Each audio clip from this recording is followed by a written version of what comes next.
The silence in the grand ballroom wasn't just quiet. It was a heavy physical vacuum, actively sucking the oxygen from my lungs. 500 of the continent's most lethal apex predators sat entirely paralyzed, their glittering eyes fixed on the head table. Standing in the center of the pristine marble floor, Madame Octavia practically vibrated with triumphant venom. She commanded our king to act as a janitor. The matriarch's amplified voice echoed off the vaulted ceilings. She disrespected the crown in front of witnesses. I formally request that you strip this arrogant human contractor of her privileges. My pulse roared like a freight train in my ears. I sat at Valerian's right hand, the historic seat of the queen, draped in midnight blue silk that felt less like armor and more like a beautifully tailored target. I didn't cower. I kept my chin level, refusing to let the pack elites see a single fracture in my composure. But beneath the white linen tablecloth, my hands trembled. I had built my empire on controlling every variable, yet my survival now hung entirely on the man sitting silently beside me. Valerian did not roar. He didn't bare his teeth to defend his territory. Instead, the untouchable Alpha Kings slowly stood up, casually buttoned his bespoke tuxedo jacket, and turned his burning golden eyes directly toward me. This wasn't supposed to happen. I am a luxury event director. 3 short months ago, I had only wanted the infuriatingly handsome man to clean up a single spill. Chapter 1.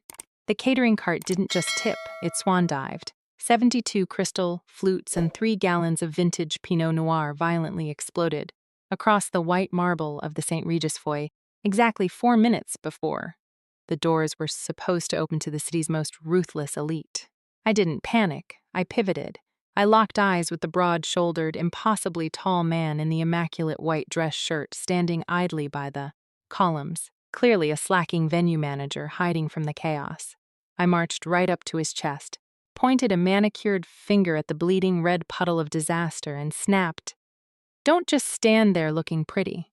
Clean up this spill. Right now." He didn't flinch. He didn't scramble for a mop or stutter an apology. The man simply lowered his gaze to my commanding finger, then let his eyes drift slowly up the length of my body, finally locking onto my face.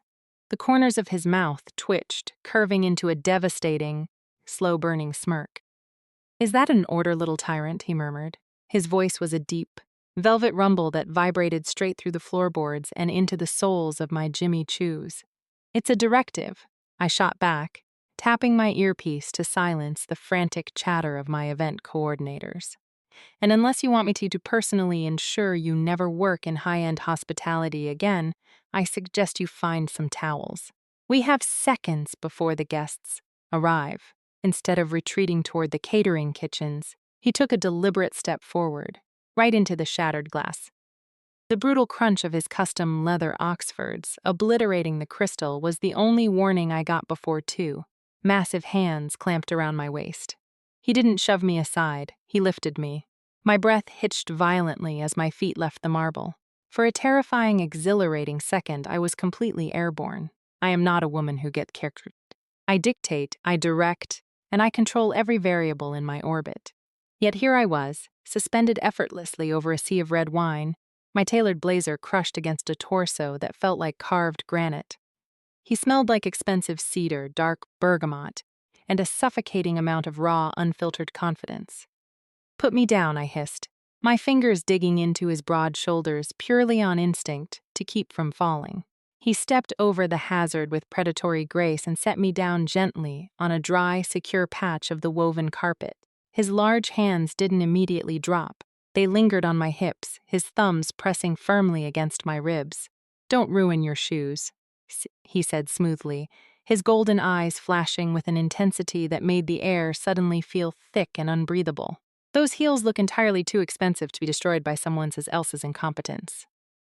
I swatted his hands away, taking a sharp half-step back to clear my head. I absolutely refused to acknowledge the sudden treacherous spike in my pulse.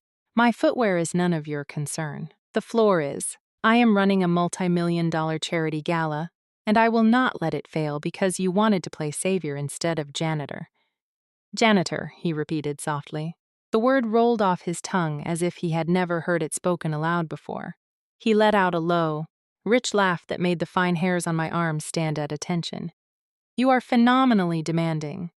"I am highly efficient," I corrected, narrowing my eyes at his chest. There was no earpiece, no name tag, no radio. "Who is your supervisor? Because your insubordination is staggering. Are you going to get a mop? Or do I need to find someone who actually values their paycheck?" He tilted his head, studying me like I was a fascinating, volatile puzzle he couldn't wait to take apart. There was zero subservience in his posture. He stood like a man who owned the air he was breathing, thoroughly unbothered by my threats. "I think," he said, stepping just a fraction of an inch closer, invading my personal space until I had to tilt my chin up to maintain eye contact, "that you're going to find out I'm very good at taking care of messes, just not with a mop." "Margot!" The shrill, panicked voice of my assistant, Helen, echoed from the far corridor. I tore my eyes away from the infuriating man just long enough to see Helen sprinting toward us, dodging floral arrangements. Her face was entirely drained of color. She looked like she was actively having a heart attack.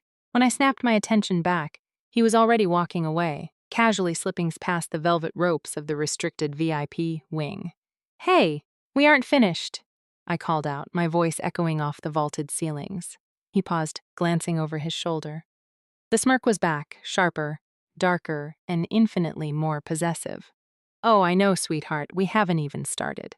He disappeared down the hall without a single security guard daring to stop him. Helen finally skidded to a halt beside me, hyperventilating, her trembling hand pointing at the empty space where he had just stood. "Margot," she gasped, clutching her chest as if she might collapse onto the marble. "Do you have any idea who you just ordered to mop the floor?" Chapter 2. Do you have any idea who you just ordered to mop the floor? Helen gasped, her fingers digging into the sleeves of my blazer. Her eyes were wide, darting frantically down the empty hallway, as if she expected a literal execution squad to round the corner at any second. I smoothed my lapels, forcing my pulse to slow down. An insubordinate, wildly arrogant venue manager who clearly thinks he's above basic hospitality standards. "Now breathe, Helen, before you pass out on the marble." "Margot." Helen swallowed hard, her voice dropping to a terrified whisper. "That wasn't a venue manager. That was Valerian, the Alpha King. He literally owns this hotel. He owns the entire block. He owns half the city's commercial real estate." The floor beneath my Jimmy Choos suddenly felt completely unstable. The air in the foyer seemed to thin out. The Alpha King. I had just pointed a finger in the face of the most powerful, untouchable shifter on the continent and treated him like a lazy busboy. A cold spike of dread lodged itself squarely in my chest, but I refused to let it show. I had built my luxury event firm from the ground up, surviving by never showing weakness in a world dominated by apex predators. "Noted," I said briskly, turning on my heel toward the ballroom doors. "If His Majesty decides to sue us, I'll have legal draft a response on Monday. Right now, we have a gala to run. We ran the gala. It was flawless. But the entire night, every time the ballroom doors opened, the phantom scent of expensive cedar and dark bergamot drifted past me, making my skin prickle with an infuriating heat I could not suppress. By 9 o'clock the next morning, my assumed impending lawsuit became a reality. A sleek, black envelope was hand-delivered to my office, containing a summons to the penthouse suite of Valerian Holdings. It wasn't a request. It was a royal decree wrapped in corporate stationery. The glass elevator ride to the 80th floor was agonizingly silent. My reflection in the polished steel doors looked far calmer than I felt. I wore my sharpest armor, a tailored charcoal gray pantsuit, my hair pulled back into an unforgiving twist. If the king of the city was going to strip my credentials and destroy my business, he was going to have to look me in the eye to do it. The elevator chimed. The heavy mahogany doors at the end of the corridor parted automatically, revealing a sweeping, glass-walled office that overlooked the entire sprawling skyline. He was sitting behind a massive slab of black marble that served as a desk. He wasn't wearing a jacket today, just a crisp black shirt with the sleeves rolled up to his elbows, exposing forearms was corded with lean, powerful muscle. When I walked in, he didn't look up from his tablet. He just let the silence stretch, a calculated power play designed to make me fidget. I didn't fidget. I walked directly to one of the leather chairs opposite his desk, sat down, and crossed my legs. I was not offered a beverage, I stated, my voice echoing clearly in the cavernous room. Valerian's pen stopped moving. Slowly, he lifted his head. Those piercing golden eyes locked onto mine, and the very air in the office seemed to drop 10 degrees. The devastating smirk from the hotel lobby returned, slow and dangerous. You break into my hotel, bark orders at me, nearly shatter my eardrums with your demands. And now you want hospitality? He mused, leaning back in his chair. He looked thoroughly, unnervingly amused. You have a fascinating survival instinct, Margot.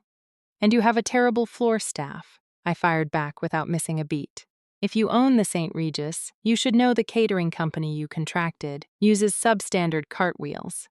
I stand by my assessment of the hazard, even if my target for cleanup was geographically misplaced. Valerian let out a low, rich laugh that vibrated straight through the desk and into my bones. He stood up, towering over the furniture, and walked slowly around the marble slab until he was leaning casually against the front of it, mere feet away from me. He crossed his arms over his chest, his gaze mapping every inch of my defiant posture. You aren't going to apologize, are you? He asked softly, sounding genuinely fascinated. Would it change anything if I did? No, he admitted, his eyes darkening as they traced the line of my throat. I hate apologies. They're boring. And you, director, are the least boring thing that has happened to me in a decade. Before I could process the heavy possessive weight of that statement, he reached behind him, picked up a thick, leather-bound folder, and dropped it onto the glass table between us. It landed with a heavy, definitive thud. What is this? I asked, eyeing it like it might bite. My termination from the hospitality sector? No, Valerian murmured, his voice dropping into a register that made my pulse completely betray me. It's your new job. Chapter 3. I stared at the thick leather folder on the glass table, completely refusing to touch it.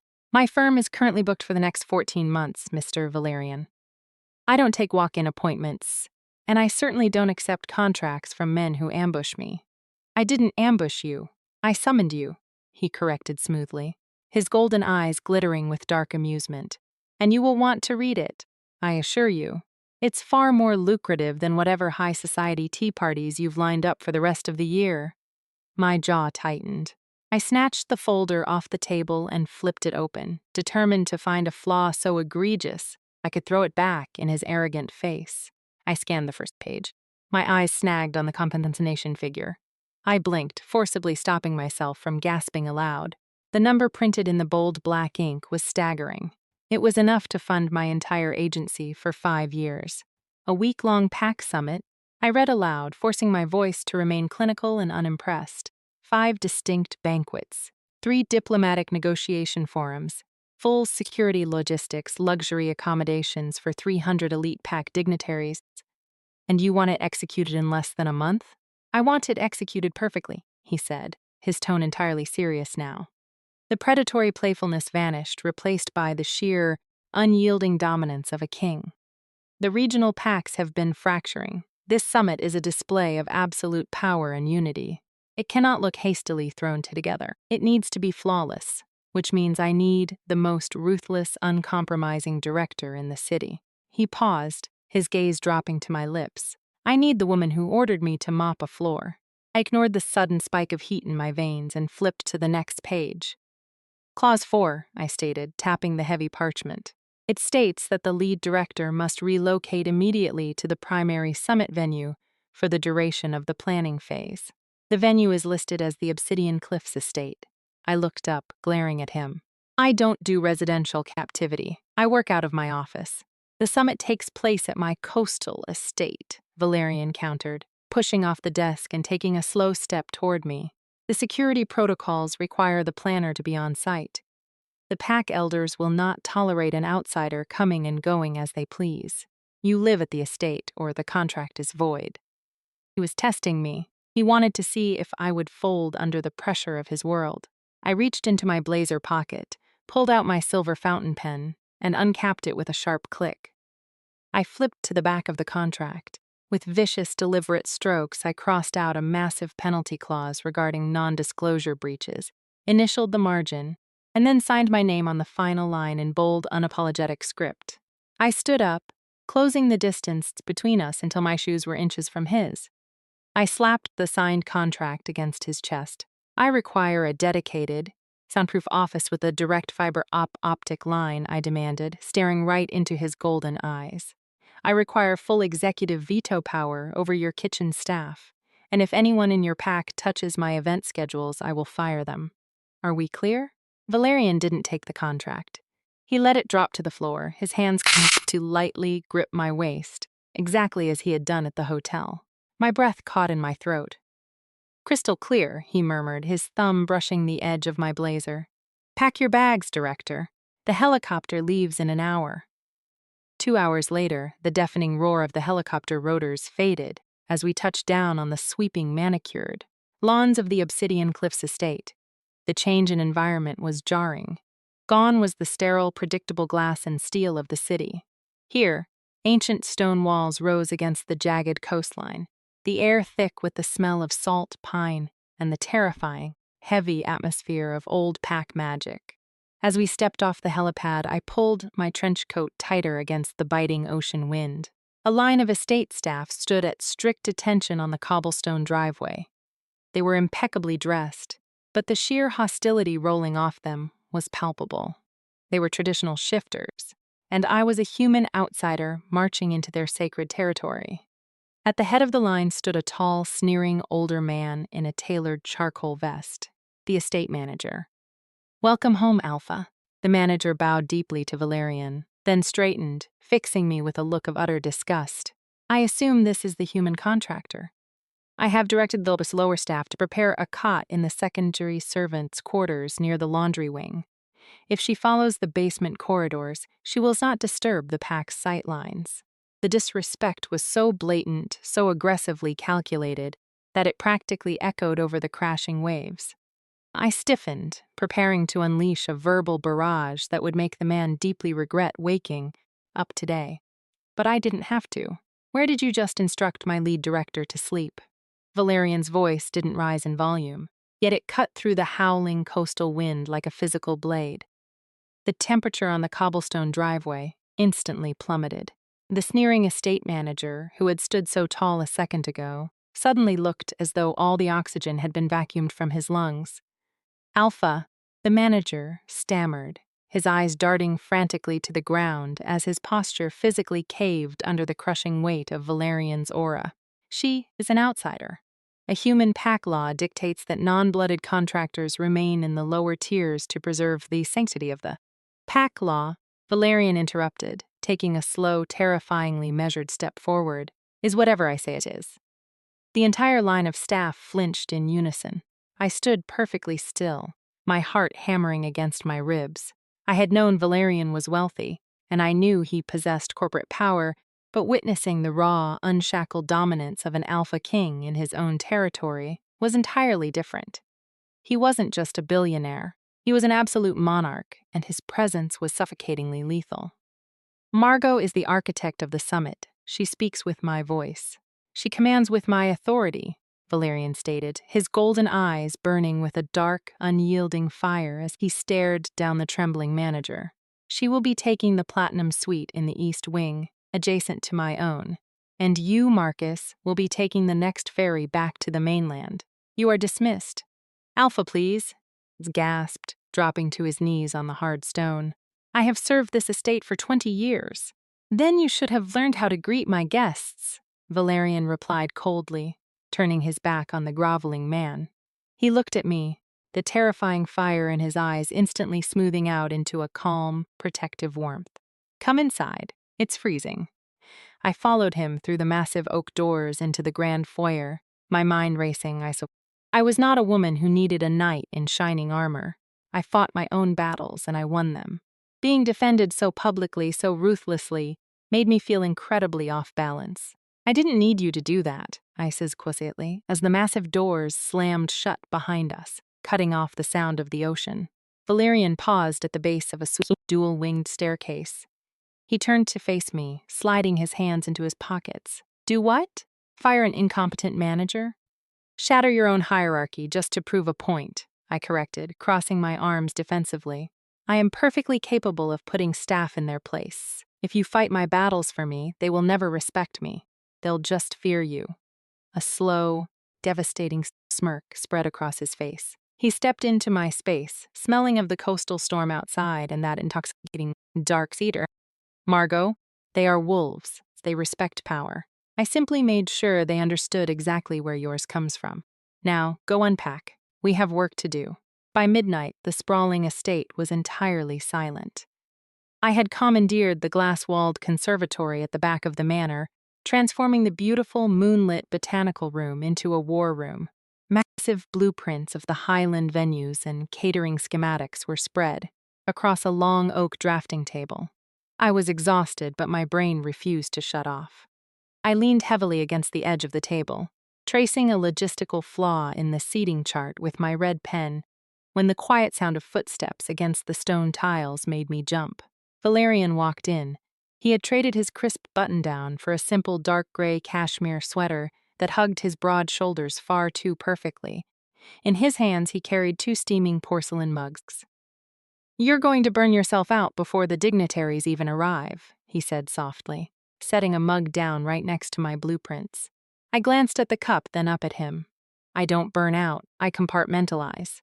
And how did you know I needed coffee?" "I know everything that happens in my territory," he murmured, taking a slow sip from his own mug. I picked up the cup cautiously and took a drink.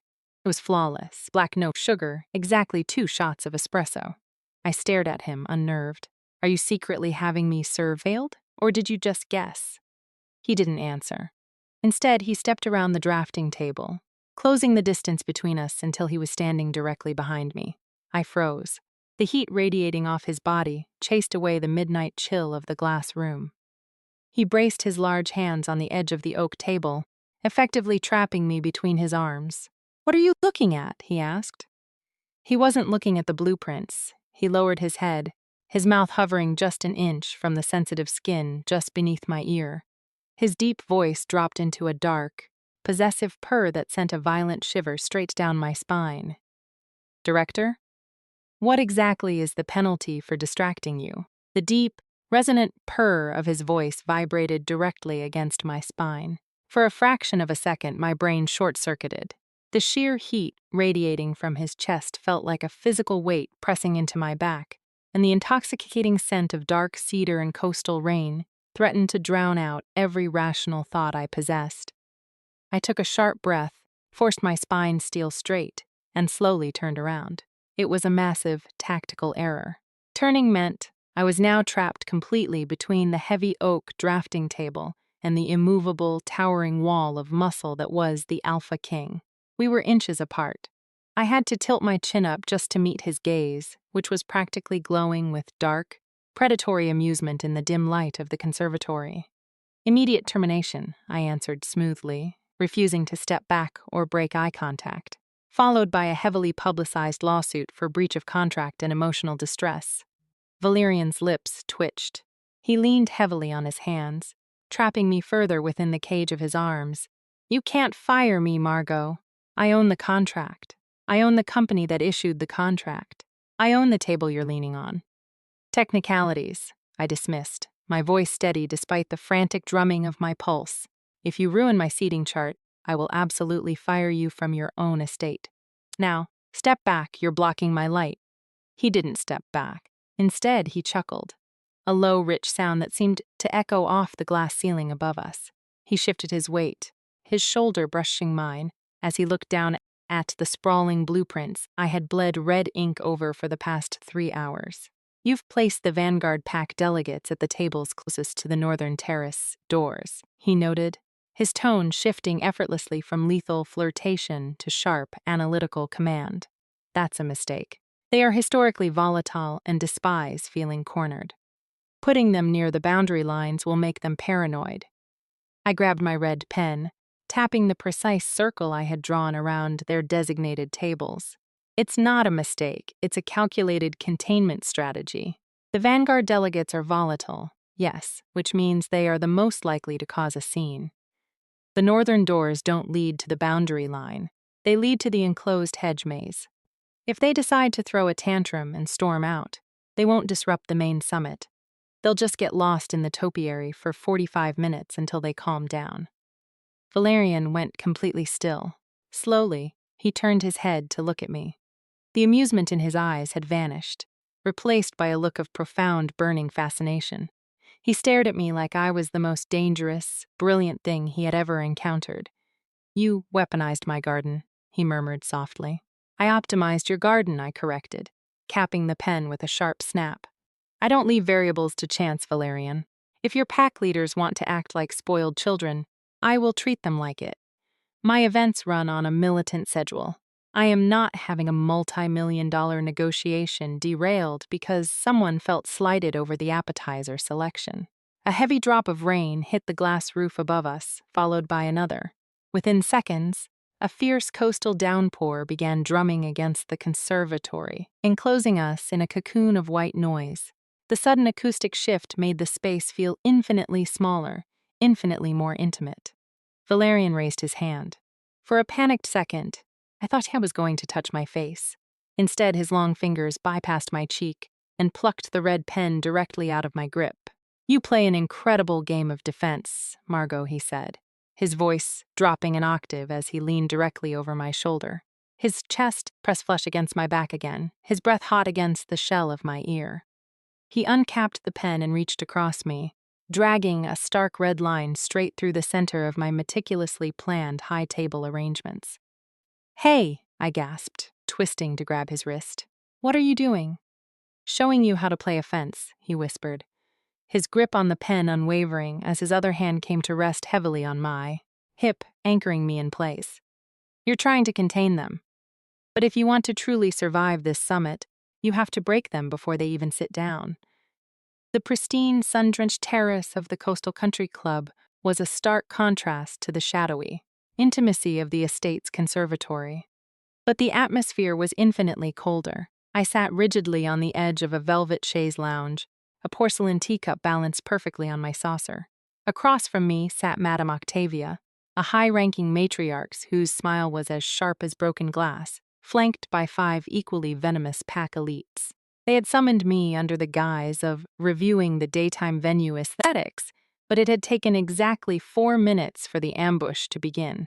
"It is just so brave of the king to hire out help for an event of this magnitude," Madame Octavia crooned, taking a delicate sip of her Earl Grey. Her eyes raked over my tailored charcoal suit with undisguised pity, especially someone so entirely disconnected from our world. "Tell me, dear, do human event planners typically handle logistics on this scale, or are you used to organizing children's birthday parties?" A soft, mocking titter rippled through the surrounding elites. I didn't blink. I took a slow, measured sip of my tea, savoring the warmth before setting it down with a quiet, definitive clink.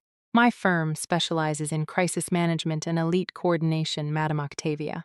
We handle highly volatile environments where egos often outpace logic. So, to answer your question, yes, I am very accustomed to dealing with children." The mocking laughter abruptly died. Octavia's smile froze, the delicate porcelain cup trembling in her grip as the insult landed squarely. "You have a remarkably sharp tongue for a contractor," a male elite sneered, leaning forward aggressively. "You would do well to remember that you are a guest in our territory. We are the architects of this pack. You are simply the hired help. If we decide this venue is unacceptable, your little contract will be terminated before sunset." "My contract is signed by the Alpha King," I replied, crossing my legs and smoothing my slacks with maddening calm. "If you have a grievance with his judgment, I suggest you take it up with him. Though, given your current posturing, I highly doubt you have the spine for it."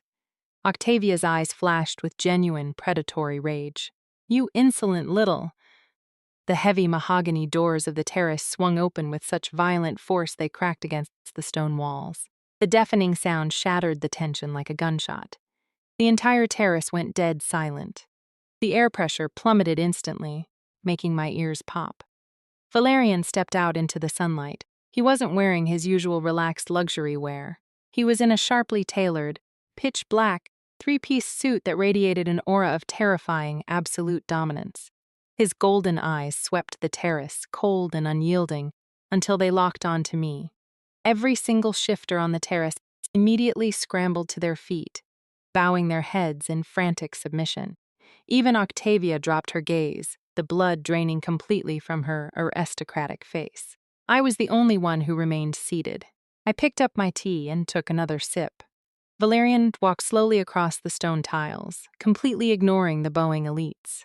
He stopped right beside my chaise lounge, his imposing frame blocking out the sun. He looked down at me, the terrifying coldness in his eyes softening just a fraction. "Is there a problem with the venue director?" His voice was a lethal, quiet drawl that carried across the silent terrace. "Nothing I can't manage," I replied smoothly. "Just navigating some outdated decor that doesn't quite fit the aesthetic of the new summit." Valerian's gaze snapped up, locking onto Octavia. The matriarch visibly flinched.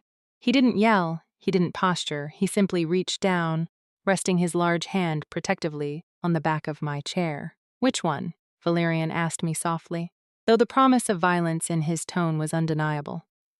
"Point to the one who disrespected you, Margot. I will ban them from the summit, strip their family's estate credentials, and have them escorted to the border within the hour." Octavia choked back a terrified gasp. I looked up at him.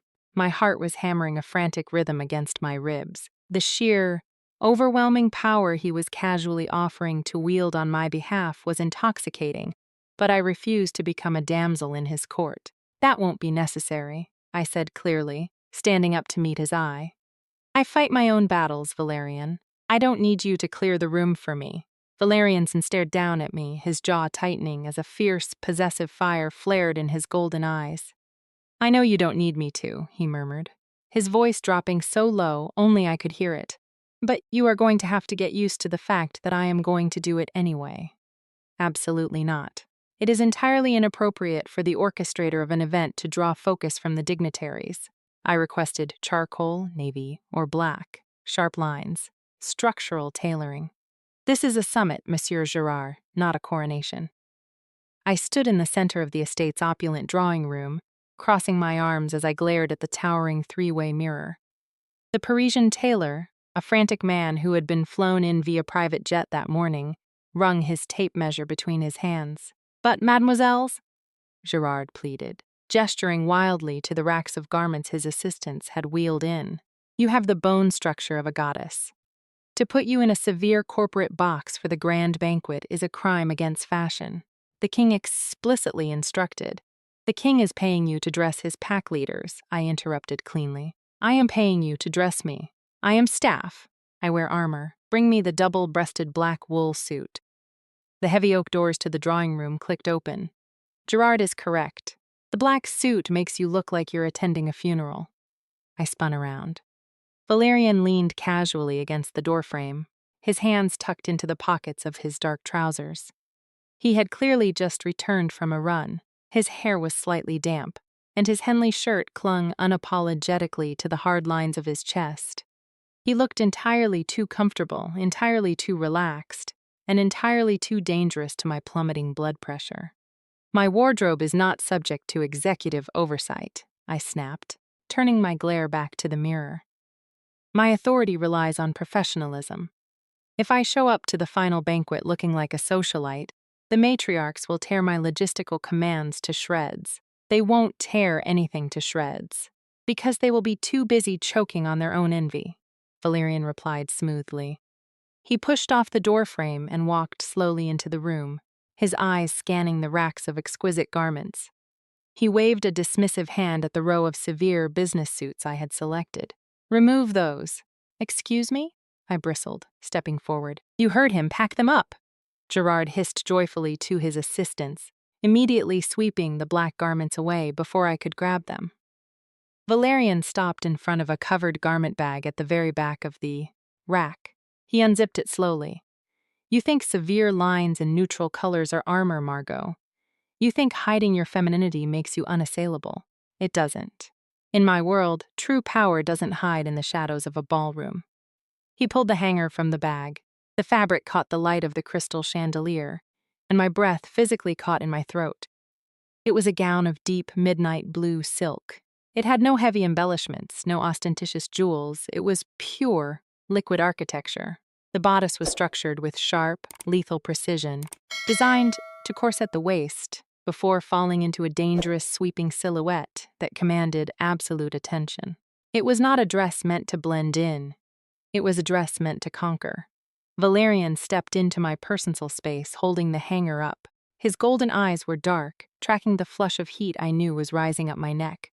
"Put it on," he commanded softly. It wasn't a request. I wanted to argue.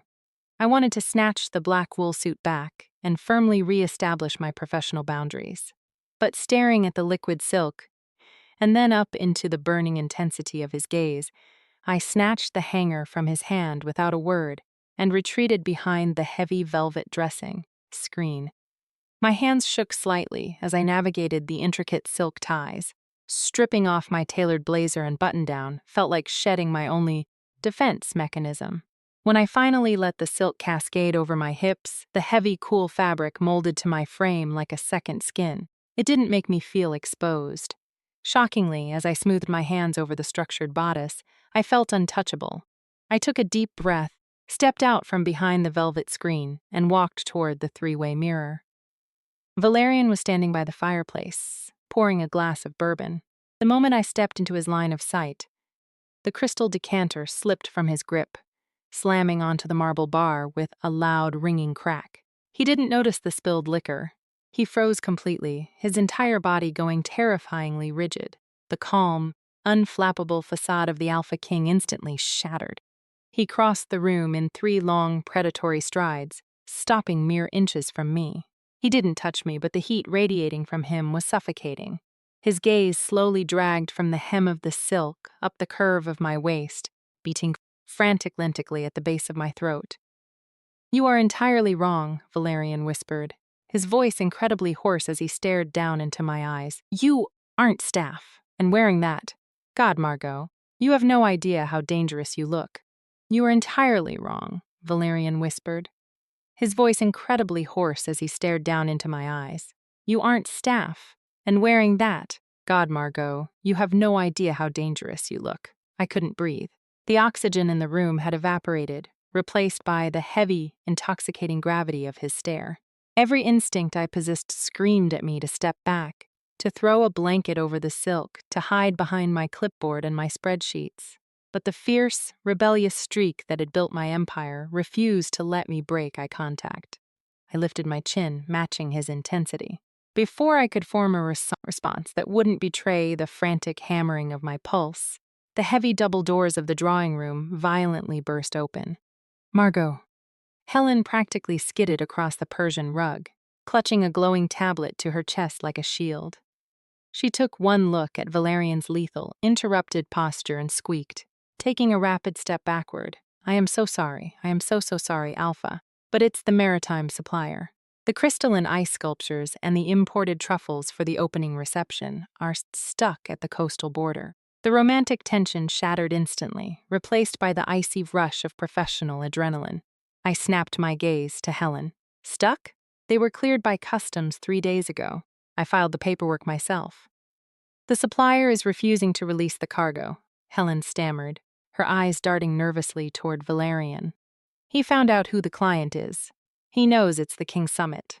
He's demanding quadruple the contracted rate, payable in offshore wire within the hour, or he lets the ice melt and the truffles rot on the docks." A cold sweat broke out across the back of my neck. This wasn't a minor hiccup. This was a catastrophic failure on the very first night of the summit. If the opening reception lacked its centerpiece, the pack elites would instantly smell blood in the water. They would know I had lost control. I didn't say a word. I turned, marched behind the velvet screen, and violently unlaced the silk gown. I threw my tailored slacks and button-down back on, my hands shaking with sheer, unfiltered rage. I bypassed Helen and Valerian, storming out of the drawing room and down the grand hallway, heading straight for the massive glass doors of the botanical gardens. I needed air. I pushed through the doors, the biting coastal wind whipping my hair around my face. I paced the length of the manicured hedges, my chest tight. I did not fail. I built my entire life on the absolute guarantee that I could control every variable. "Breathe, Director." I whirled around. Valerian had followed me into the sprawling gardens. He leaned against a stone fountain, watching me with infuriating calmness. "Do not tell me to breathe," I snapped, dragging a hand through my hair. "I have exactly 40 minutes to secure a secondary supplier in a region I don't know, for goods that take 3 weeks to curate. My reputation is about to be publicly slaughtered before the first appetizers are even served." "You aren't going to call a secondary supplier," Valerian said softly. He walked toward me, pulling a sleek, obsidian-cased phone from his pocket. He held it out to me. "You are going to call the man currently holding your cargo hostage." I stared at the phone. "He wants quadruple his rate. I won't let you pay a ransom to cover my logistical failure." "Who said anything about paying?" Valerian's smirk was dark, predatory, and utterly terrifying. "Margot, you are standing in the territory of the most powerful apex predator on the continent. Use it. Call him. Tell him exactly who you are standing next to, and tell him what I will do to his fleet if those trucks aren't moving in 5 minutes." I looked from the phone to Valerian's burning golden eyes. He wasn't solving the problem for me. He was handing me the sword. I snatched the phone, dialed the number from memory, and put it on speaker. "Hello?" a gruff, arrogant voice answered. "This is Margot, lead director for the Obsidian Summit," I said, my voice dropping into a register of pure, icy steel. "You have 5 minutes to release my shipment." "Or what, sweetheart?" the supplier scoffed. "You'll leave a bad review? The price is the price." "Or," I continued smoothly, stepping right into Valerian's space, feeding off the lethal energy radiating from him. I hand this phone back to the man standing next to me. "His name is Valerian, and he has just authorized me to inform you that if the trucks aren't at my loading bay in 20 minutes, he will personally buy the maritime port you operate out of, seize your vessels, and ensure you never ship a single crate on this continent again." Dead silence echoed through the speaker. I could hear the man's ragged breathing. "The trucks are leaving now," the supplier choked out, hanging up immediately. I lowered the phone, my heart racing with a dizzying, addictive high. I handed the device back to Valerian. He didn't take it. Instead, his hand wrapped around my wrist, his thumb pressing against my racing pulse. "Brilliant," he murmured, his eyes blazing. "Now, go pack a small overnight bag." "Why?" I asked, my breath hitching. "Because the Vanguard pack demands a preliminary dinner tonight," he said, stepping closer until I was trapped against the stone fountain. "We are driving to the Highland Keep. Just the two of us." The interior of Valerian's custom black coupe smelled heavily of worn leather and his signature, intoxicating cedar. The coastal storm had finally broken, lashing heavy sheets of rain against the windshield as we carved our way up the treacherous, winding mountain roads toward the Highland Keep. The silence inside the cabin was thick enough to choke on. I stared out the passenger window at the jagged, rain-slicked cliffs, my mind still violently buzzing from the confrontation in the garden. I had threatened a man using the Alpha King's name, and instead of reprimanding me for overstepping, Valerian had looked at me like he wanted to devour me right there by the fountain. The boundaries between employer and contractor weren't just blurring. They had been completely obliterated. I shifted in my heated leather seat, turning to look at him. He drove with one hand resting casually on the bottom of the steering wheel, his jaw relaxed, completely unbothered by the hairpin turns and the sheer drop-offs inches from his tires. "You're staring, Director?" he murmured without taking his eyes off the dark road. "I'm analyzing a variable I don't understand," I corrected, crossing my arms over my chest to keep them from trembling. "You rule a continent. You have billionaires and pack alphas terrified to even look you in the eye. Madame Octavia practically choked on her own tongue when you walked onto the terrace." "And your point is?" "My point is the St. Regis," I said, my voice hardening. "You could have ended my career with a single phone call. You could have had me blacklisted from every luxury venue in the world for pointing my finger in your face and treating you like a subordinate. Why didn't you?" Valerian didn't answer immediately. He smoothly downshifted, taking a sharp turn before easing the car onto a long, straight stretch of mountain highway. The rhythmic thwack-thwack of the windshield wipers was the only sound in the car. Finally, he let out a slow, quiet breath. "Do you know what it's like, Margot, to walk into a room and watch every single person instantly calculate how they can use you? How they can appease you? Every word spoken to me for the last 10 years has been dipped in sugar and coated in a lie. They kneel, they scrape, they agree with terrible decisions just to stay in my favor. He tightened his grip on the steering wheel, his knuckles turning slightly white. Then, I stand in a hotel lobby, minding my own business, and a 5-foot-something human in a tailored blazer marches up to me. You didn't care about my suit. You didn't care about my height. You looked at me, saw a problem, and commanded me to fix it. You threatened my imaginary paycheck. A low, genuine chuckle rumbled in his chest. It was the most honest, thrilling thing I had experienced in a decade. I swallowed hard, the absolute vulnerability in his confession stripping away my corporate armor. So, I'm just a novelty to you. An entertaining disruption because I didn't know who you were? Valerian hit the brakes. The luxury coupe pulled sharply onto a gravel overlook, the tires crunching as we came to a complete stop inches from the cliff edge. He threw the car into park and killed the engine.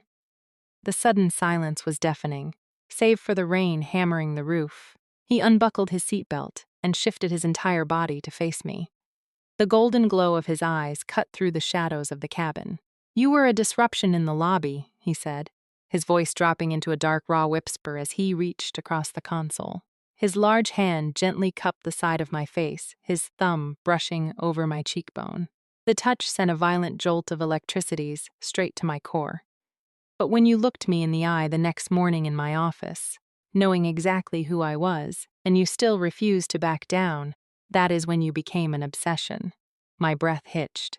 I couldn't look away from him. We are about to walk into a room full of the most ruthless traditionalist alphas in my territory. Valerian continued, his thumb tracing the line of my jaw, his gaze locking onto mine with terrifying intensity. They will try to intimidate you.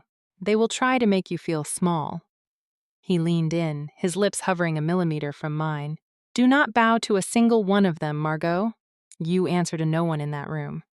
Except me. The Highland Keep was a fortress of ancient stone and roaring fireplaces, designed specifically to make anyone who entered feel incredibly small. The dining hall was cavernous, dominated by a massive, scarred oak table that looked like it had hosted war councils for centuries. As we walked through the heavy iron-wrought doors, the low hum of conversation instantly died. 12 Vanguard pack alphas, massive men and women draped in dark furs and bespoke suits, turned to stare at us. Their eyes flashed with territorial hostility, but it wasn't directed at Valerian. It was directed entirely at me. Valerian ignored them. He placed a warm, heavy hand on the small of my back and guided me toward the head of the table. He pulled out the heavy, ornately carved chair to his immediate right. A collective, sharp intake of breath echoed through the hall. The seat at the Alpha King's right hand was not for staff. It was not for contractors. It was the historical seat of the Queen. I felt the burning glares of a dozen apex predators boring into my skull, but the memory of Valerian's words in the car anchored my spine in pure steel. I didn't hesitate. I smoothed my skirt and sat down with perfect, regal posture. Valerian took the head of the table. A fleet of silent staff immediately began pouring vintage red wine into heavy crystal goblets. Directly across from me sat Alpha Gideon, a hulking man with a jagged scar cutting through his eyebrow. He stared at me with undisguised contempt, swirling the dark wine in his glass. It seems our developed a rather progressive sense of humor, Gideon rumbled, his voice thick with mockery. He didn't look at Valerian. He kept his predatory gaze locked on me. I was unaware we were allowing human event planners to sit at the Vanguard table. Tell me, girl, are you here to take our drink orders? Or are you going to tell us what color napkins we're required to use at the summit? A few of the other alphas let out low, guttural chuckles. I picked up my own crystal goblet. I held it delicately by the stem, taking a slow, appreciative sip before setting it down. I met Gideon's glare with dead, absolute calm. I am here, Alpha Gideon, because my logistical commands are the only reason this summit hasn't devolved into a disorganized brawl in the mud, I replied smoothly, my voice carrying effortlessly over the crackling fireplace. As for the napkins, I selected slate gray. It hides the stains when someone inevitably embarrasses themselves at the dinner table. The chuckling abruptly stopped. Gideon's face flushed a deep, violent crimson. He slammed his fist onto the oak table, the silverware rattling violently. "You arrogant little human pet!" Crack! The explosive sounds of shattering glass cut Gideon off like a guillotine. Everyone flinched. I turned my head sharply to the left. Valerian was still sitting perfectly relaxed in his chair, but the heavy crystal wine glass he had been holding was completely pulverized. Shards of sparkling glass and deep red wine dripped from his clenched fist, pooling onto the pristine white tablecloth. He hadn't just broken it. He had crushed it into dust with a terrifying casual exertion of raw power. He didn't look at his bleeding hand. He was staring directly at Gideon. A slow, chilling smile spread across Valerian's face, entirely devoid of warmth. "I'm sorry," Valerian murmured, his velvet voice slicing through the horrified silence of the room. "Did you have something else to add to the director's itinerary, Gideon?" Gideon looked like he was going to vomit. The massive alpha physically shrank back into his chair, breaking eye contact and staring fixedly at his plate. "No, Alpha, forgive me." Valerian reached out with his uninjured hand, casually picking up a linen napkin to wipe the glass from his palm. He didn't break his cold, smiling gaze from the terrified alphas. "Excellent. I suggest everyone enjoy the meal." The director worked very hard on the menu. The tension in the room was stretched so tight it was ready to snap. The staff frantically rushed to clear the shattered glass, while the alphas sat in pale, terrified silence. I looked at Valerian, my heart pounding a frantic rhythm in my chest. He turned his head slightly, catching my eye, and gave me a microscopic, secret wink. Suddenly, a deafening crack of thunder shook the very foundations of the ancient keep. The storm outside had escalated into a violent tempest. Before anyone could react, the massive iron chandeliers hanging above the table flickered violently. A second boom of thunder rattled the floorboards, and then with a heavy metallic groan, the entire Highland Keep's power grid failed. The roaring fireplace was not enough to combat the sudden, suffocating, pitch-black darkness that swallowed the great hall. The panicked shouts of the alphas erupted around us, but all I felt was Valerian's large hand immediately wrapping securely around my wrist in the dark. The panicked shouts of a dozen apex predators echoed violently off the stone walls of the Highland Keep, but all I could focus on was the iron grip of Valerian's hand wrapping securely around my wrist. "I have you," his voice murmured, pitched perfectly to cut right through the chaos. It was calm, steady, and terrifyingly close to my ear. "The backup generators should have engaged immediately," I said, my voice tight as I tried to mentally map the distance to the Keep's utility wing. "There's a redundancy failsafe in the electrical contract. If they don't cycle on in 30 seconds, the entire catering schedule for the Vanguard delegates is ruined. I need to get to the kitchens." "Margot," Valerian sighed, the sound a low vibration in the pitch-black air. We are standing in a pitch-dark room filled with highly territorial, easily spooked alphas who just had their pride bruised. "You are not going to the kitchens to check on the roast duck." Without waiting for my protest, he pulled me flush against his side, his arm wrapped around my waist, shielding me completely as he began to navigate the dark. He didn't stumble. He moved with impossible, predatory grace, weaving us through the chaotic dining hall and slipping through a heavy side door that I hadn't even noticed when the lights were on. The heavy wood clicked shut behind us, instantly muffling the shouts from the great hall. We were in a narrow, stone corridor. It was freezing, the draft of the coastal storm leaking through the ancient masonry, but the heat radiating from Valerian's solid frame kept the chill completely at bay. "Where are we going?"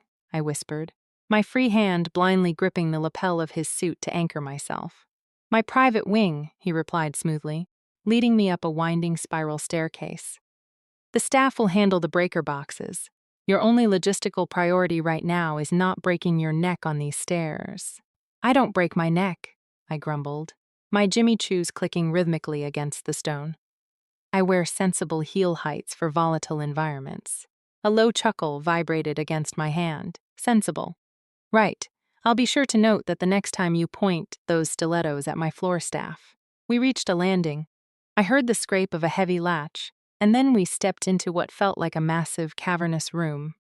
The faint, ambient light from the storm outside illuminated massive floor-to-ceiling windows, revealing a sprawling library filled with leather-bound books and a massive stone hearth. I let go of his lapel and took a step back, suddenly hyper-aware of how deeply isolated we were. The adrenaline from the dining hall confrontation was draining away, leaving behind a heavy, suffocating awareness of the man standing inches from me in the dark. "I should go back down," I said, my voice betraying me with a slight tremor. "If the power stays out, the alphas will see it as a weakness in the infrastructure. I need to manage the optics." "The optics are fine," Valerian said softly. He stepped closer, his tall silhouette blocking the faint gray light from the window. "I just publicly humiliated their most aggressive vanguard to defend a human event planner. They aren't thinking about the electrical grid, Margot. They're thinking about you." He took another step, closing the distance completely. My back hit the edge of a heavy mahogany desk. I was trapped. "And I," Valerian whispered, his hands coming up to rest on the edge of the desk on either side of my hips. "I'm tired of sharing your attention with spreadsheets and circuit breakers." My breath hitched. The scent of dark cedar and rain was intoxicating, completely overwhelming my senses. He leaned down, his face so close to mine I could feel the warmth of his breath against my lips. I didn't push him away. I couldn't. Every defensive wall I had ever built was crumbling into dust under the sheer gravitational pull of his focus. His hand moved from the desks, his long fingers gently brushing the hair away from my neck. My eyes fluttered shut. We were millimeters apart. I could feel the agonizing, electric friction of the air between us snapping. Suddenly, with a deafening, mechanical roar, the Highland Keep's backup generators came on. The library was instantly flooded with blinding, unforgiving amber light. We both flinched, the perfect, fragile darkness shattering into a million pieces. Valerian squeezed his eyes shut, letting out a heavy, frustrated groan that sounded entirely unkingly. He dropped his head, resting his forehead against my shoulder for a brief, agonizing second before pulling back. "I am going to fire the electrician who fixed that," he muttered darkly. The sheer, monumental scale of the obsidian cliff summit was intoxicating. 500 elite dignitaries, representing the most powerful shifter territories on the continent, flooded the manicured grounds of Valerian's coastal estate. It was a logistical nightmare, and I was in absolute heaven. "Helen, reroute the Western delegation to the Sapphire Lounge," I commanded, pressing a finger to my earpiece as I marched in the grand, sun-drenched corridor of the main house. "They're mingling too closely with the Northern Alphas, and I am not dealing with a territorial dispute before the champagne is even poured." "Copy that, Margot." Helen's voice crackled efficiently in my ear. "Also, the string quartet is requesting a 15-minute break." "They can have 5 and they will enjoy it," I replied sharply, checking off a line on my glowing tablet. "If the music stops completely, the politicians will actually have to talk to each other, and we all know how that ends." I stepped out onto the sprawling, multi-tiered terrace overlooking the ocean. The opening reception was in full swing. Crystal glasses clinked, silk gowns caught the afternoon sun, and the massive crystalline ice sculptures, which I had ruthlessly extorted from the maritime supplier, glittered flawlessly in the center of the lawn. I paused at the top of the grand marble staircase, taking a slow, deep breath. I had done it. Against the sabotage, the hostility, and the sheer arrogance of shifter high society, the event was running with military precision. And then I felt it. It wasn't a sound. It was a heavy electric weight against my skin, a physical pressure that made the fine hairs on the back of my neck stand up. I didn't need to look to know who it was, but my eyes betrayed my iron will and sought him out anyway. Valerian stood on the high mezzanine balcony that overlooked the terrace. He was surrounded by a dozen high-ranking politicians, desperately vying for his attention, offering him sycophantic smiles and polished diplomacy. He wasn't looking at a single one of them. He was leaning casually against the stone balustrade, a glass of amber liquid in his hand, his burning golden eyes locked squarely on me. He was dressed flawlessly in a tailored charcoal suit, looking every inch the untouchable monarch. But the look in his eyes wasn't political. It was the same dark, possessive hunger that had nearly consumed me in the dark library the night before. Usually, I would break eye contact. I would bury my face in my tablet and pretend the professional boundary was still intact. But not today. Today, I owned the ground I stood on. I squared my shoulders, lifted my chin, and met his gaze dead on across the sprawling, crowded terrace. I didn't look away. I didn't flinch. For a long, suspended moment, the rest of the summit entirely vanished. It was just the two of us, speaking a silent, high-stakes language across the heads of 500 clueless elites. A slow, devastating smirk spread across Valerian's face. He raised his glass to me in a silent, private toast, acknowledging the victory. I allowed myself a fraction of a smile, turning my attention back to the floor. But the triumph was remarkably short-lived. As my gaze swept back over the crowd, I caught sight of Madame Octavia standing near the ice sculptures. She wasn't looking at Valerian. She was staring directly at me, her face twisted into a smile so venomous and triumphant that it made my blood run cold. She leaned in to whisper something to a tight circle of traditionalist matriarchs, and they all turned to look at me, their eyes glittering with malicious glee. "Helen," I said softly into my earpiece, the warm coastal sun suddenly feeling like ice against my skin. "Find out who Madame Octavia has been speaking to this morning, right now." By the afternoon of the final day, the atmosphere in the estate had turned completely toxic. It wasn't something I could fix with a spreadsheet or a well-timed catering deployment. It was an invisible rot spreading rapidly through the opulent corridors. The whispers started whenever I entered a room, the sudden, unnatural silences, the passive-aggressive sneers from the estate staff who had previously been terrified into compliance. I marched into my makeshift office in the conservatory, slamming my tablet onto the oak drafting table. "Report now." Helen scrambled in behind me, locking the glass doors. She looked sick to her stomach, clutching a thick leather folio to her chest. "They know, Margot," Helen whispered, her voice trembling. "Octavia's faction.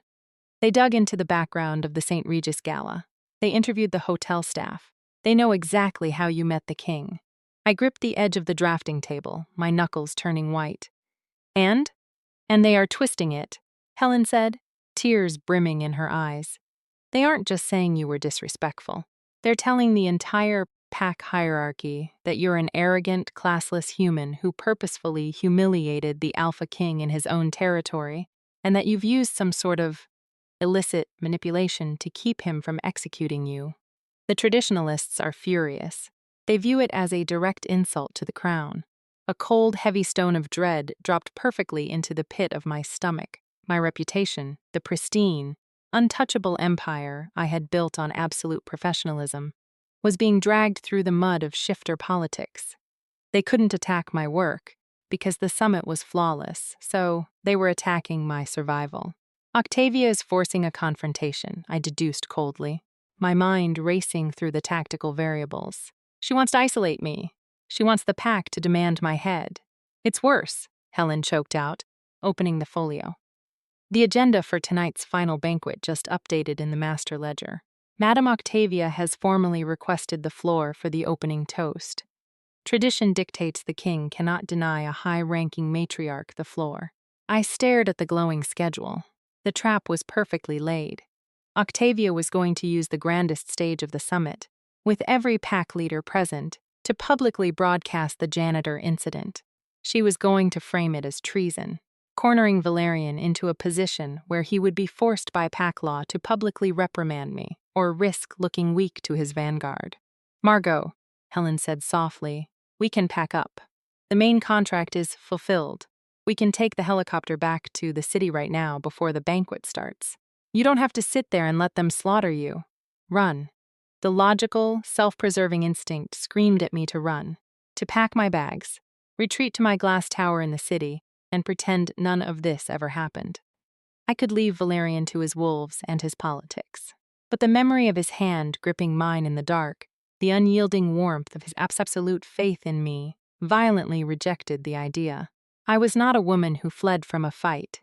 I was the architect, and I refused to let a bitter socialite run me out of the castle I had built. "Cancel the helicopter," I commanded, my voice dropping into a register of pure, icy steel.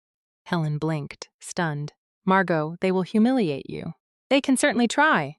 I replied, turning away from the drafting table and walking toward the heavy garment bag hanging in the corner of the room. I reached out, unzipping the canvas to reveal the shimmering midnight blue silk gown Valerian had chosen for me. I looked back at Helen, my jaw set with an unwavering, unapologetic fire. Tell the staff to prepare the grand ballroom, and tell them I require my seat at the right hand of the king. Helen looked at me as if I had just commanded her to march directly into the line of a firing squad, but she swallowed hard, gave a sharp nod, and sprinted out of the conservatory. I locked the glass doors behind her, cutting off the suffocating whispers of the estate, and turned to the heavy canvas garment bag hanging in the corner of the room. Slipping into the midnight blue silk felt entirely different now than it had in the drawing room yesterday. Then, the dress had felt like a vulnerability, a sudden, dangerous exposure to Valerian's heavy, possessing gaze. Now, as the cool fabric molded tightly to my ribs and the severe, structural bodice locked into place, it felt exactly like what I had originally demanded it be: armor. I pinned my hair back into an immaculate, unforgiving twist, applied a shade of crimson lipstick that looked like fresh blood, and strapped on the Jimmy Choos that started this entire disaster in the hotel lobby. I marched out of the conservatory and descended upon the grand ballroom. The space was a breathtaking, multi-million-dollar triumph of acoustic design and floral architecture, glowing under the warm, amber light of 1,000 floating candles. But the air was incredibly heavy with the suffocating pressure of an impending execution. I stood in the shadowed staging alcove near the main entrance, watching my catering staff finalize the crystal placements with militant precision. My pulse was a frantic, erratic snare drum against my ribs, but my hands, holding my glowing command tablet, were perfectly steady. I was not going to let them see me bleed. "You're radiating anxiety, Margot. It's practically suffocating the hallway." I didn't flinch as Valerian stepped out of the shadows behind me. He moved with the silent, lethal grace of an apex predator, perfectly comfortable in the dark. He was dressed in a bespoke black tuxedo that fit his broad shoulders with devastating perfection, looking every inch the absolute monarch of the continent. I kept my eyes firmly fixed on my tablet, swiping through the seating manifest. I am currently managing the logistics of 500 highly volatile, politically aggressive shifters. If I wasn't anxious, I would be incompetent. Valerian reached out, his large hand gently but firmly closing over the top of my tablet, forcing me to lower the glowing screen. His golden eyes swept over me, taking in the midnight blue silk, the sharp line of my jaw, and the defiant lift of my chin. The dark, possessive fire that immediately flared in his gaze made my breath hitch, but there was an underlying sharpness to his focus today. He wasn't just looking at me. He was analyzing my defenses. "Someone crossed a line today," he stated, his voice dropping into a dangerous, velvet purr that vibrated in the small alcove. "I can smell the distress on you, and it has absolutely nothing to do with the floral arrangements. Tell me who it was." "No one crossed a line that I cannot handle," I replied smoothly, refusing to break eye contact. "Margot." His thumb brushed the bare, sensitive skin of my shoulder, sending a violent jolt of electricity straight down my spine. "Do not play games with me tonight. Give me a name, and they won't even make it to the appetizer course. I will have them escorted off the cliffs before the doors open." I said. "I have it handled," I snapped, pulling back slightly to preserve my rapidly crumbling focus. "If you march out there and start banishing your own matriarchs, before the first toast is even poured, it proves exactly what they want to believe. It proves that I am a weak, defenseless human contractor who has to hide behind the Alpha King to survive in this world." Valerian's jaw tightened. He stepped directly into my personal space, towering over me, his presence an overwhelming wave of dark cedar and dominant, protective heat. "You are not defenseless. You are the most terrifying, unyielding woman I have ever met. But you are in my territory, Margot, and I protect what is mine." "I am not yours," I fired back, though the breathless, rapid tremor in my voice completely betrayed the lie. "I am the architect of this summit, and if I am going to survive this night, I have to stand on my own stage. You promised you wouldn't clear the room for me, Valerian. Honor that." He stared down at me, The brutal conflict between his fierce protective instincts and his profound respect for my autonomy, warring visibly in his golden eyes. For a terrifying, agonizing moment, I thought he was going to refuse. I thought he was going to override me and tear his own hierarchy apart just to keep me safe. Instead, he let out a harsh, jagged breath, his hand dropping slowly from my shoulder. Fine. You want to play the architect director? Play it, but if they push you 1 inch too far. He leaned down, his lips brushing the shell of my ear, his voice a lethal, vibrating promise that made my heart physically ache. I will burn this entire ballroom to the ground. Before I could formulate a response, the heavy, brass-bound doors of the grand ballroom swung open, and the summit's final trial officially began. The procession of the pack elites into the grand ballroom was an exercise in terrifying opulence. 500 of the wealthiest, most dangerous shifters on the continent filed to their assigned tables, their diamonds catching the candlelight, their eyes darting constantly toward the head table. I sat at Valerian's right hand, the historic seat of the queen. The sheer audacity of my placement was a physical shockwave to the traditionalists. I could feel the hostile, burning glares of the vanguard pack boring into the exposed skin of my shoulders. But I kept my spine forged in iron, and my expression completely unreadable.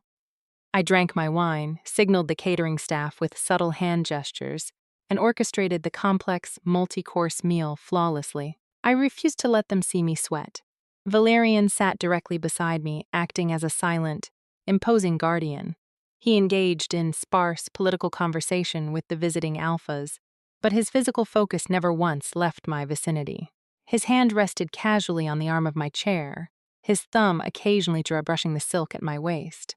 A subtle, deeply territorial claim that made the visiting dignitaries swallow hard and quickly look away.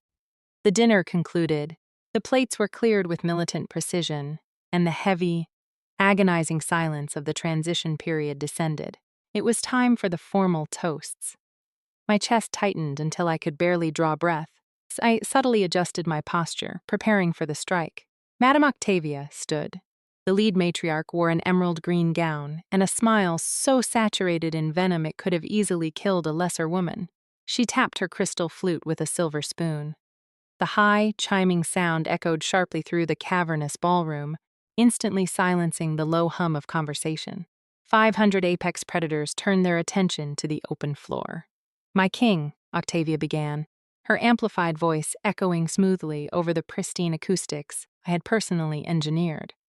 She bowed her head gracefully toward Valerian, though her sharp eyes immediately snapped to me.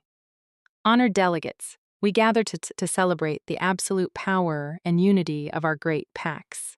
It is a triumph of our enduring tradition." A murmur of agreement rippled through the crowd. I kept my face blank, my fingers gently resting on the cool stem of my wine glass. "Of course," Octavia continued, her voice dripping with artificial, cloying sweetness as she took a slow, deliberate few steps toward the head table. "Tradition is something we must fiercely protect, especially when outside influences attempt to dilute it." The temperature in the room plummeted. The silence became thick and suffocating. Beside me, Valerian went completely, terrifyingly still, his golden eyes narrowing into dangerous slits. "A fascinating story reached my ears today," Octavia announced, turning to broadly address the sea of dignitaries. "A story about a hotel lobby in the city, a spilled cart of cheap wine, and a certain crass human contractor, who, entirely ignorant of our sacred hierarchy, pointed her finger at the alpha king of this continent and aggressively ordered him to fetch a mop." A collective, horrified gasp echoed through the ballroom. Forks clattered violently against porcelain plates. Several alphas physically recoiled, staring at me as if I had just confessed to high treason and murder. "She commanded our king to act as a janitor," Octavia sneered, dropping the sweet facade entirely. Her voice rose into a righteous, furious crescendo that bounced off the marble pillars. "She disrespected the crown in front of witnesses, barking orders at the most powerful man in our world because she believed her pitiful little clipboard gave her authority. And yet, instead of being rightfully cast out, she sits here tonight, draped in our silk, polluting the high table."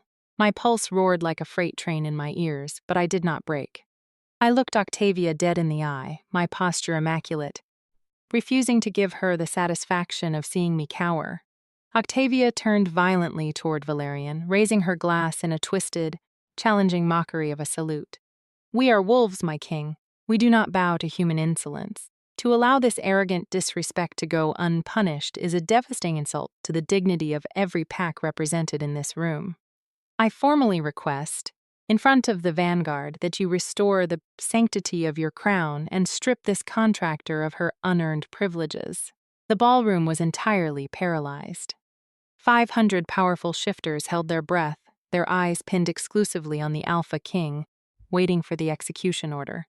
The trap had been flawlessly sprung. Margot was fully exposed, her career and survival hanging by a single, fraying thread. The silence that followed Octavia's demand was not merely quiet. It was a heavy, physical vacuum that actively sucked the oxygen out of the grand ballroom. 500 shifters sat frozen in their chairs, entirely paralyzed by the sheer terrifying weight of the Alpha King's impending reaction. I didn't move a single muscle. I kept my chin perfectly level, my eyes fixed on the sea of hostile faces, absolutely refusing to let them see a single fracture in my armor. My heart was slamming violently against my ribs, threatening to crack them open, but my hands remained elegantly and calmly resting on the white tablecloth. Beside me, Valerian did not roar. He did not slam his fist on the table or bare his teeth like a feral beast defending its territory. He did something infinitely more dangerous. He simply stood up. His movements were agonizingly slow, calculated, and entirely devoid of urgency. He casually buttoned the single button of his bespoke tuxedo jacket with perfectly steady fingers. The sheer, unshackled dominance rolling off his broad frame was so potent that the alphas seated at the tables nearest to us physically leaned back, their eyes wide with instinctual, primal terror. Octavia stood a few feet from the head table, her chest heaving with triumphant breaths, a victorious sneer plastered securely on her face as she waited for the king to agree with her. She waited for him to speak. She waited for him to restore the order she so desperately craved. He didn't. Valerian stepped out from behind the heavy oak table. He didn't look at Octavia. He didn't even acknowledge her existence. He simply began to walk. His polished dress shoes clicked softly against the pristine marble floor, a slow, measured rhythm that echoed through the dead silent room like a countdown to an explosive execution. He walked directly toward Octavia's position. The matriarch's triumphant sneetzer began to violently falter, replaced by a rapid flicker of deep primal uncertainty. She opened her mouth, perhaps to reiterate her demand or justify her claim, but the words died completely in her throat as Valerian approached. He didn't stop. He walked right past her. He moved with such dismissive, absolute disregard for the lead matriarch that she practically ceased to exist in his orbit. Octavia physically recoiled, her face draining of all color as the brutal reality set in. She realized she had just played her grand, political masterstroke, and the king had treated her like a piece of insignificant furniture blocking his path. Valerian continued his slow, predatory march across the open floor of the ballroom, his golden eyes sweeping coldly over the silent, terrified dignitaries. He was letting them feel the immense weight of their mistake. He was letting the tension stretch until it was agonizing, snapping their arrogant presumptions in half without uttering a single, raised syllable. He slowly circled the vast open space and then turned, his deliberate path leading him right back to the head table. Right back to me. My breath hitched in my throat. The entire ballroom's attention swiveled, tracking his every fluid movement. I remained perfectly still as Valerian stopped directly in front of my chair. The suffocating, intoxicating scent of dark cedar and storm clouds wrapped around me, grounding my frantic pulse. He looked down at me. The cold, terrifying fire that had blanketed his aura mere seconds ago vanished completely. His golden eyes softened, blazing with an intense, public devotion that made my chest physically ache with the sheer magnitude of it. Slowly, deliberately, he reached out his large, scarred hand, offering it to me palm up. The collective gasp from the vanguard packs was deafening. They knew exactly what the grand gesture meant. It wasn't a reprimand. It wasn't a punishment. It was a complete, unapologetic submission to the woman sitting in the chair. I stared at his outstretched hand. The iron walls I had built around my heart, the relentless need for control, the fierce independence that demanded I fight every battle entirely alone. It all fractured and dissolved under the crushing weight of his unwavering loyalty. He wasn't fighting the battle for me. He was choosing to stand beside me while I won it. I placed my hand in his. His long fingers closed securely around mine, pulling me gently to my feet in front of the entire, breathless hierarchy.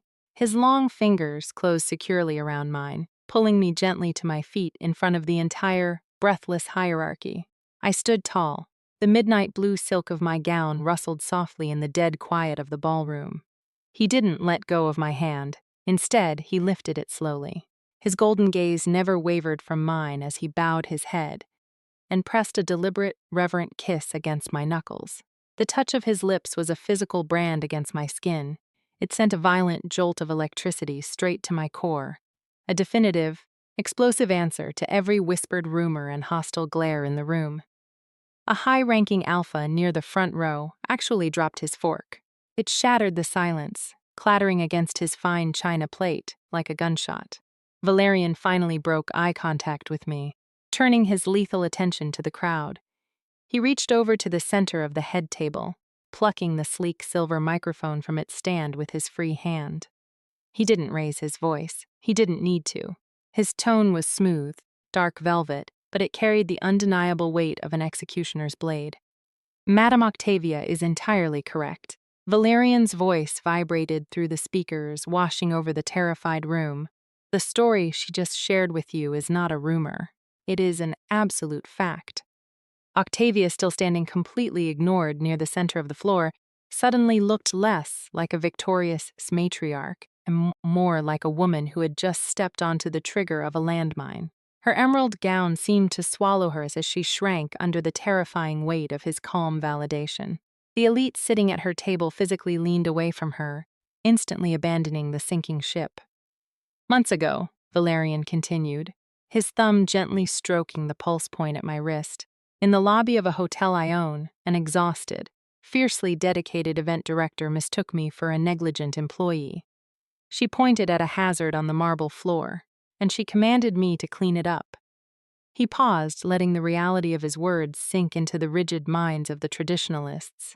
In our world, Valerian murmured, the cold, unforgiving edge of a predator finally bleeding into his tone, power is inherited. It is postured.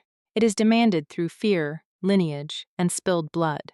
For 10 years, I have listened to you all construct elaborate flatteries to mask your ambitions. I have watched you kneel while plotting how to take my throat. The vanguard alphas stiffened, their faces draining of color as they stared rigidly at the linen tablecloths. But Margot, Valerian said. He turned his head slightly to look at me, his golden eyes burning with a pride so fierce it stole the breath directly from my lungs. Margot did not kneel. She did not flatter me. She looked a king in the eye and demanded excellence. She demanded accountability. She possessed more courage, more unrelenting integrity in that single, furious command than I have seen in this NAS council for a decade. He lowered the microphone slightly, his gaze sweeping the room like a scythe, cutting down the last remnants of their arrogance. So let me be unequivocally clear, so that no matriarch or alpha ever needs to whisper in my hallways again, Valerian declared, his voice dropping into a resonant, earth-shattering register. Margot is not staff. She is not a contractor to be mocked by those who possess a fraction of her brilliance. She commands with my absolute authority. She speaks with my voice. He lifted the microphone one last time, delivering the final, devastating blow to the old hierarchy. And if she ever asks me to clean the floor for her again, Valerian promised, the dark, dangerous smirk returning to his lips, I will consider it the greatest honor of my reign to do exactly as she says. The silence that followed was absolute. It was the sound of an entire societal structure breaking apart and being entirely rebuilt around me. Octavia's leg finally gave out. She sank heavily into her chair, utterly ruined, her aristocratic face buried in her trembling hands. The other traditionalists immediately followed suit, dropping their gazes in profound absolute submission. They were beaten, and they knew it. Valerian set the microphone down on the table. He turned his back on the 500 stunned guests, completely ignoring them as if we were the only two people in the universe. He stepped closer, entirely invading my space, the warmth of his chest brushing against the structured silk of my gown. "Is the event to your satisfaction, Director?" he murmured, his golden eyes glittering with dark, intoxicating amusement. Every wall I had ever built around my heart, finally, beautifully shattered. I looked up into the face of the man who had just handed me his entire kingdom on a silver platter. "It's acceptable," I managed to whisper back, my voice trembling for the first time all night. "But the contract explicitly states that the lead director is required to conduct a private, post-event debriefing with the host, immediately." Valerian's eyes darkened instantly, the amusement replaced by a raw, consuming hunger. "And where exactly did you schedule this debriefing?" I reached out, my fingers rapping boldly into the lapels of his bespoke tuxedo. "The conservatory, right now, unless you want me to fire you." Valerian let out a sound that was half growl, half law, a rich, vibrating rumble that resonated against my knuckles. Before the 500 dignitaries could even process that their king had just been given a brazen ultimatum by a human contractor, his arm banded around my waist like a vice of pure steel. He didn't lift me over his shoulder or carry me. He didn't need to. He simply turned and guided me through the massive brass doors, leaving the dead silent ballroom and the shattered remains of shifter high society behind us without a single backward glance. The walk through the sprawling estate was a blur of opulent corridors and stunned security personnel who wisely averted their eyes as we passed. My heart hammered a relentless rhythm, the pure adrenaline of the public confrontation mixing lethally with the suffocating anticipation of finally being entirely alone with him. Valerian pushed open the heavy glass doors of the conservatory. The acoustic shift was instantaneous.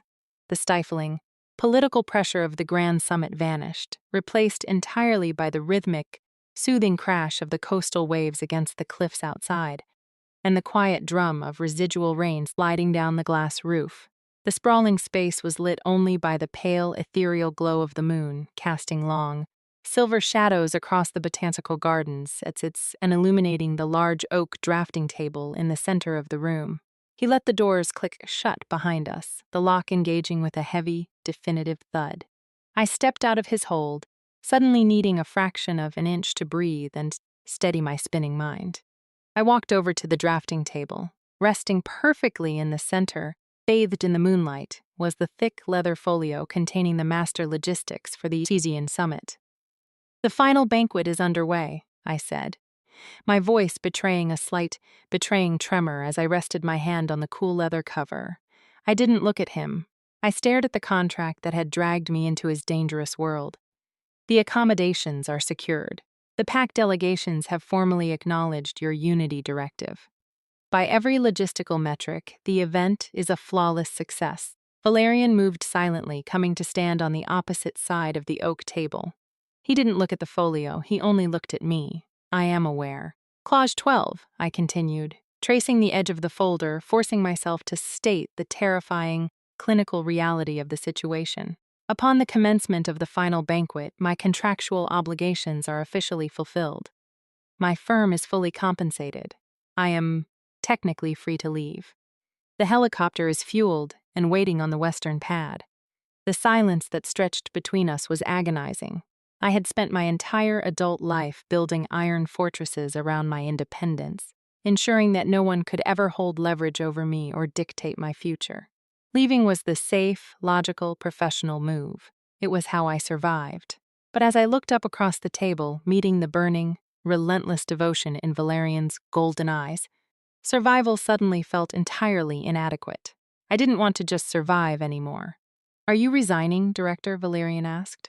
His voice was a soft, dangerous whisper that carried effortlessly over the sound of the crashing waves. He didn't move around the table to stop me. He was giving me the absolute power to choose my own fate. I looked at the folio one last time. Then, with a sharp, deliberate flick of my wrist, I pushed the heavy leather binder completely off the edge of the oak table. It hit the stone floor with a loud, irreverent slap that echoed through the quiet room.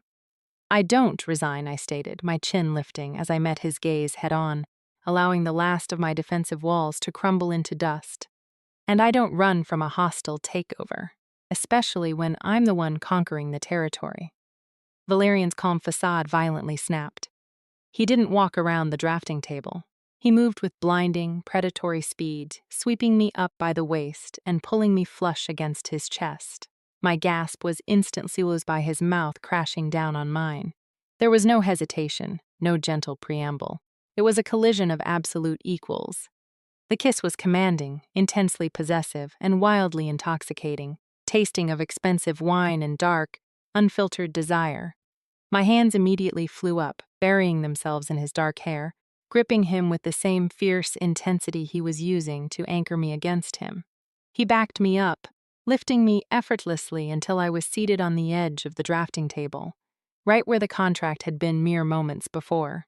His hands mapped the structured silk of my gown, tracing the severe curve of my spine before resting heavily on my hips, pulling me impossibly closer until the rest of the world ceased to exist. When we finally broke apart for oxygen, we were both breathing heavily. Valerian rested his forehead against mine, his broad chest heaving, a devastatingly beautiful, triumphant smile curving his lips. "You aren't leaving," he murmured, his thumb brushing over my swollen lower lip. It wasn't a question, it was a revered, undeniable fact. "No," I whispered back, my hand smoothing the lapels of his ruined tuxedo. "My firm is opening a permanent branch on the coast. It seems the Alpha King requires a staggering amount of logistical oversight." Valerian let out a rich, echoing laugh that vibrated straight to my core. He pulled me back into his arms, burying his face in my neck, sealing a permanent partnership where the fiercely independent director and the untouchable king stood flawlessly, undeniably side by side, and I knew, with absolute certainty, that I would never have to clean up another mess alone again.